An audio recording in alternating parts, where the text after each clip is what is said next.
प्यारे बच्चों, very good morning to all. और इस वीडियो में हम कंटिन्यू कर रहे हैं पीरियडिक टेबल, और पीरियडिक टेबल की सीरीज को करेंगे कंटिन्यू, है ना भाई।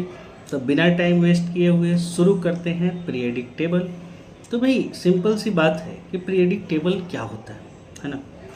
तो देखो, आप लोग ने 9th में भी पढ़े हैं, 10th में भी पढ़े हैं कि हमारे पास एटम है, जैसे हाइड्रोजन है, हीलियम है, कैल्शियम है, पोटेशियम है।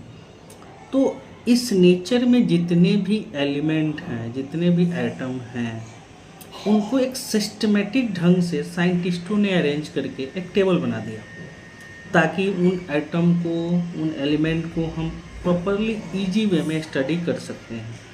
जैसे आप सोच के देखो, आप मॉल में जाते हो, है ना, तो आपको चॉकलेट लेना है तो अलग स्टोर में जाओगे, आपको कुर्ता लेना है तो अलग स्टोर में जाओगे, है ना।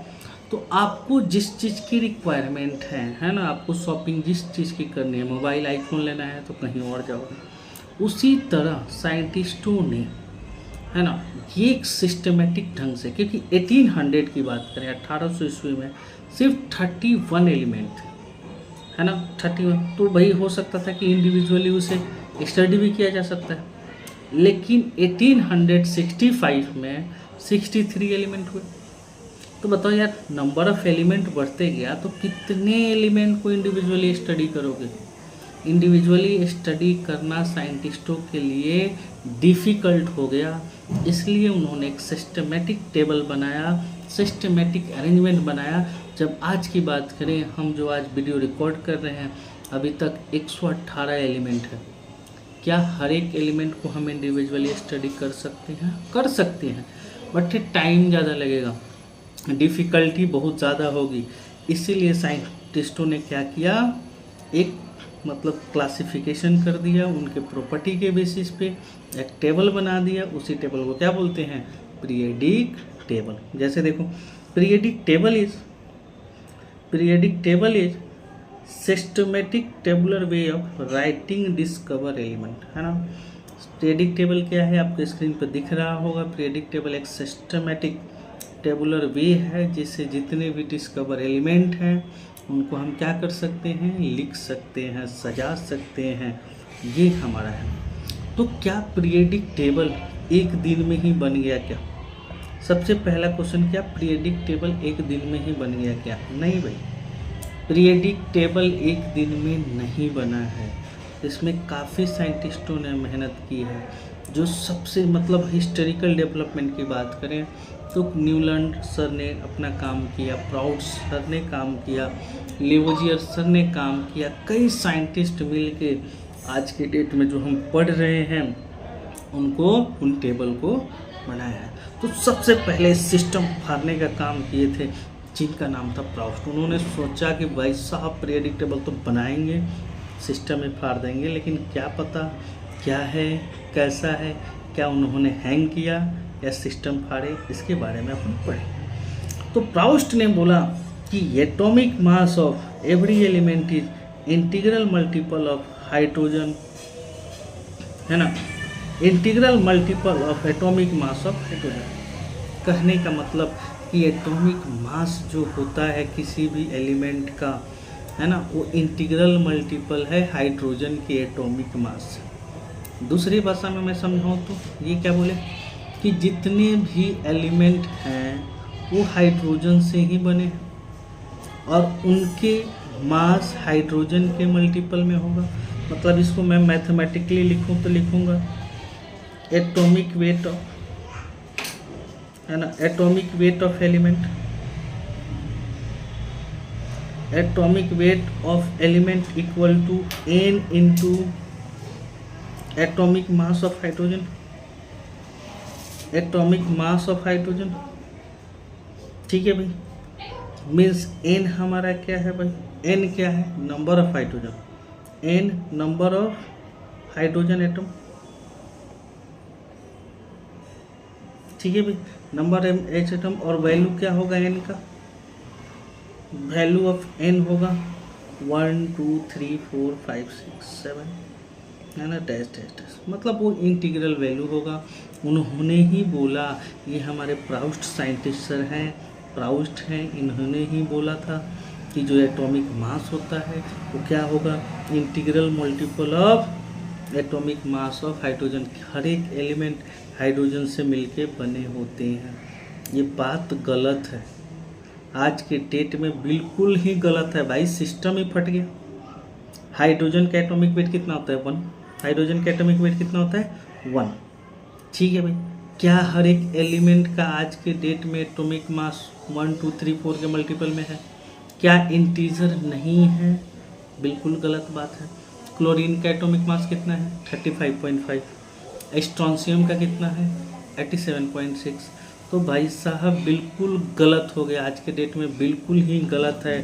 ड्रॉबैक क्या है, every element can not be form by hydrogen. बिल्कुल सही बात है भाई कि हर एक एलिमेंट हाइड्रोजन से नहीं बना है ना, हाइड्रोजन से नहीं बना है ना। और उनका जो एटॉमिक मास है होल नंबर फाइंड आउट, मतलब हाइड्रोजन के मल्टीपल में नहीं फाइंड आउट किया गया है।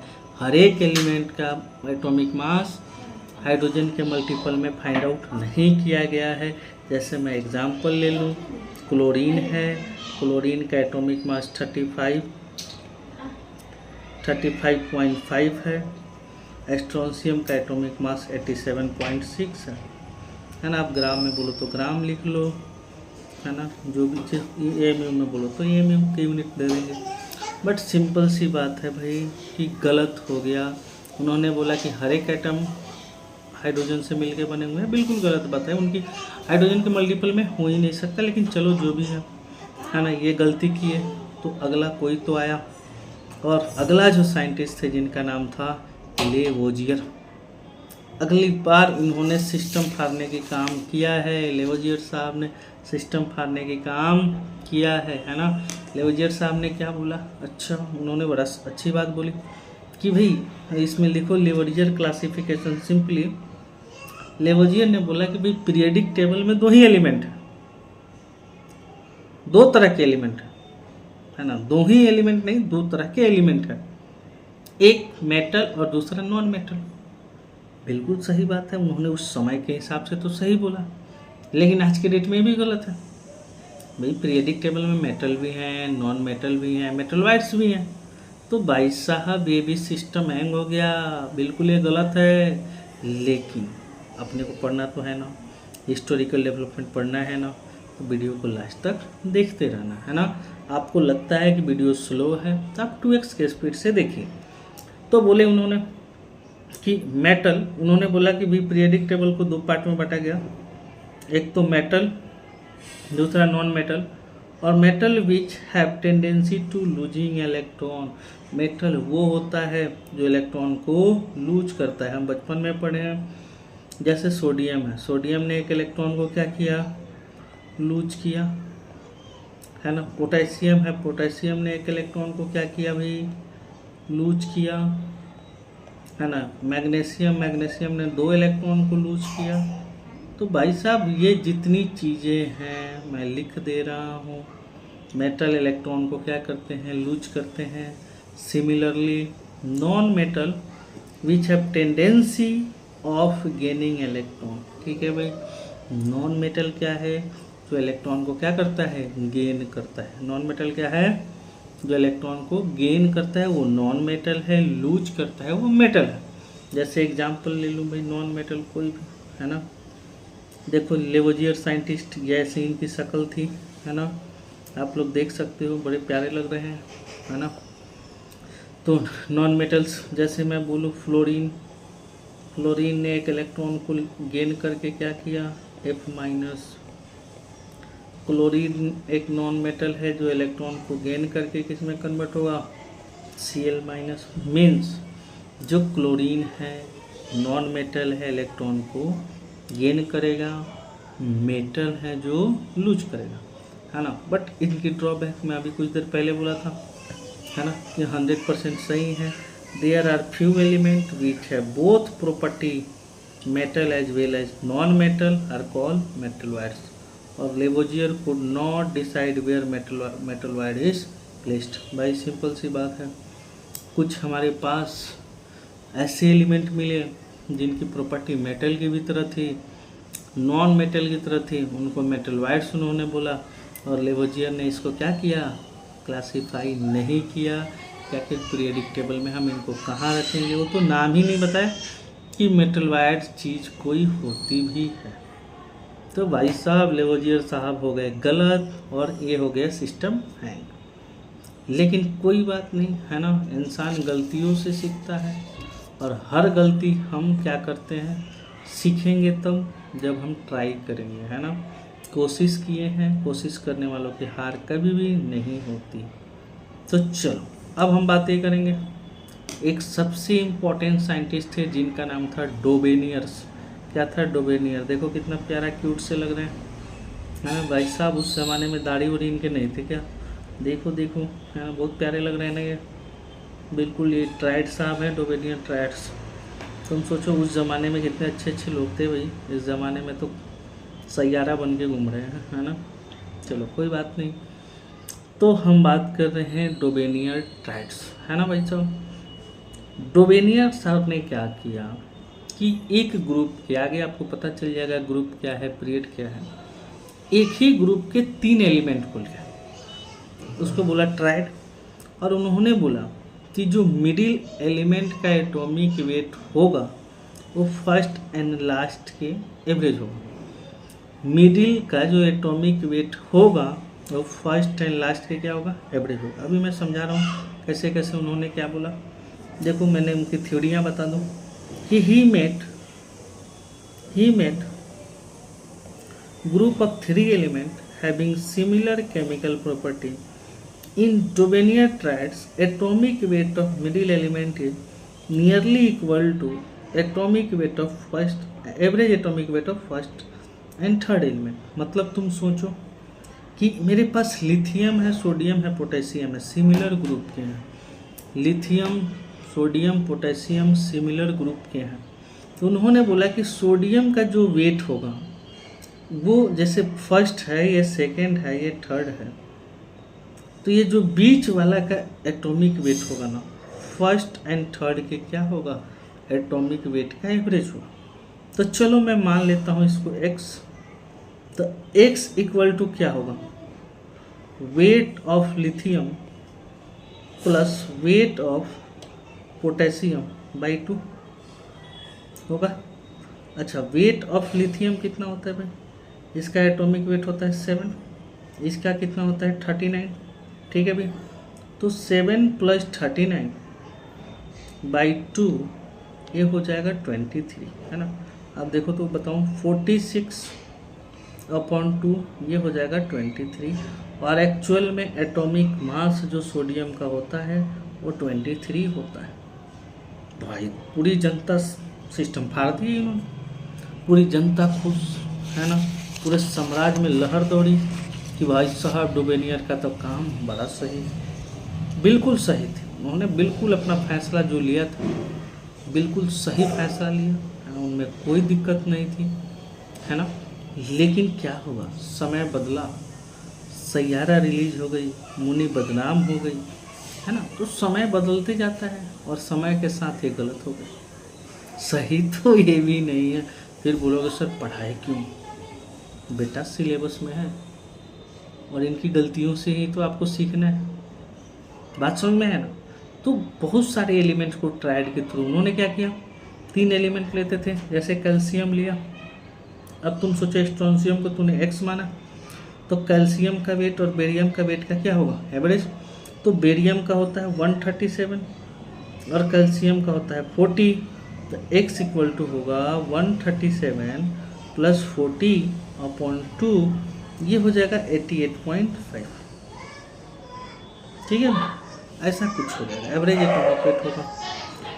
उसके बाद क्लोरीन का 35.5, आयोडीन का होगा 127, इसको हम x निकालेंगे, तो x equal to 127 plus 35.5 by हो जाएगा 2, तो ये हो जाएगा 81.2, ठीक है। बहुत सारे एलिमेंट का उन्होंने काम किया था, जैसे फास्फोरस, आर्सेनिक, जैसे सल्फर, सिलेनियम, ट्यूलेरियम, है ना। सल्फर का एटॉमिक वेट कितना होता है बेटा 32, ट्यूलेरियम का कितना होता है 127, तो सिलेनियम का मानो x तो x इक्वल टू क्या होगा, बोलो 127 plus 32 by 2 that is the 79। ठीक है भाई समझ में आया, सिंपल सी बात है। तो भाई साहब ये 79 होता है। फास्फोरस का क्या होगा 31, आर्सेनिक का मुझे पता नहीं, एंटीमनी का होगा 120। तो x equal to 31 plus 120 by 2 that is the 75। इस तरह उन्होंने हर एक ग्रुप के, मैक्सिमम ग्रुप के 3-3 एलिमेंट को पकड़ लिया और 3-3 एलिमेंट को उन्होंने क्या किया कि फर्स्ट एंड थर्ड का एवरेज से बीच वाला का काम कर लिया कि फर्स्ट का और थर्ड का एटॉमिक वेट पता हो जाए तो हम बीच वाला को निकाल लेंगे, दोनों का एवरेज कर लेंगे। लेकिन समय वही बात है ना, समय बदल गया है ना, और समय के साथ ये थ्योरी क्या हो गई, गलत हो गई, सिस्टम हैंग, बिल्कुल सिस्टम हैंग हो गया। सर कहाँ गलती है, आखिर क्या वजह है, गलतियाँ कौन सी है? सर है यहाँ पे गलतियाँ कि सर यदि फ्लोरीन क्लोरीन ब्रोमीन को लोगे तो क्लोरीन का एटॉमिक वेट x माना तो 80 प्लस 19 अपॉन 2 इक्वल टू 49.5। अब बताया क्या क्लोरीन का 49.5 होता है क्या? नहीं ना, क्लोरीन का एटॉमिक वेट क्या होता है 35.5।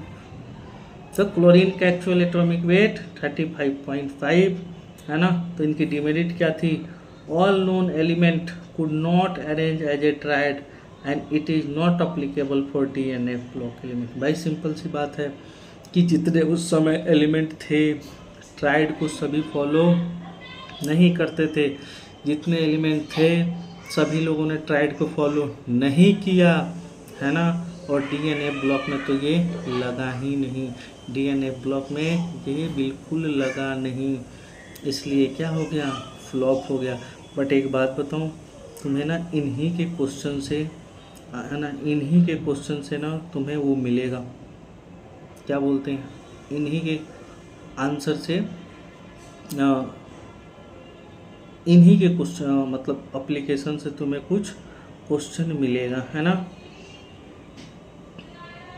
अब तुम सोचो इनके क्वेश्चंस कौन कौन से हैं, इनके क्वेश्चन है ना, एक क्वेश्चन अपने पास है। अब तुम देखो हमने काम किस पे किया था, बोलो, हमने एवरेज एटॉमिक वेट पे काम किया। बट जो है ना जेई वाला क्वेश्चन आपकी डेंसिटी से भी पूछ लेगा, क्वेश्चन आपकी बॉइलिंग पॉइंट से भी पूछ लेगा। बात समझ में आया? आपसे कहाँ से पूछ सकता है, डेंसिटी से भी और बॉइलिंग पॉइंट से, क्योंकि एवरेज एटॉमिक वेट तो आपको आ गया, एवरेज एटॉमिक वेट तो आपको आता है। तो देखो हमसे क्वेश्चन दिया है, क्वेश्चन में क्या दिया है कि predict the approximate density of caesium from the following data use on law of tried. आपको लॉ ऑफ ट्राइड यूज करना है ना। पोटेशियम की डेंसिटी दिया है, रुबिडियम की दिया है और सीजियम की दिया है।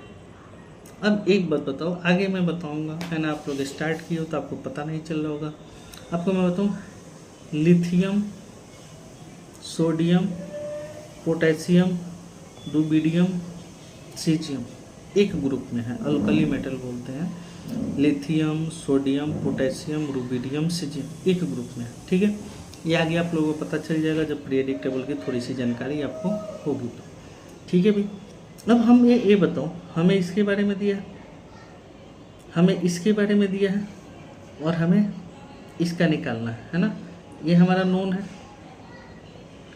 ये भी नोन है, और इसको क्या करना है, फाइंड करना है। तो भाई एक बात बताओ कि density of rubidium equal to, मैं बोल सकता हूँ density of potassium plus density of caesium upon 2। तो density of caesium equal to क्या लिखूंगा, 2 into density of rubidium minus density of potassium. अच्छा, डेंसिटी ऑफ रुबिडियम दिया है 2 इंटू, आपको क्वेश्चन में दिया है ये वाला 1.532 डेंसिटी ऑफ पोटेशियम ये दिया है, 0.868 दिया। तो इसको तुम फाइनल मल्टीप्लाई करोगे तो 2.196 आएगा ग्राम सेंटीमीटर क्यूब इनवर्स। मतलब आपको बिल्कुल लॉ ऑफ ट्राइड ऐसे यूज करना है। एटॉमिक वेट पे तो हम किए ही थे, आपको मॉड्यूल में मिल जाएगा एटॉमिक वेट पे क्वेश्चन। इसमें लॉ ऑफ ट्राइड पे काम कौन नहीं करता है, कौन करता है। ठीक है भाई, नेक्स्ट क्वेश्चन है। क्या किसी को दिक्कत? जैसे मैंने एटॉमिक वेट का सिखाया वैसे ही डेंसिटी का भी क्वेश्चन हो जाएगा। क्वेश्चन नंबर 6 तो भाई दिया गया है ना, आपके लिए तो कोई भी सीक्वेंस नहीं है।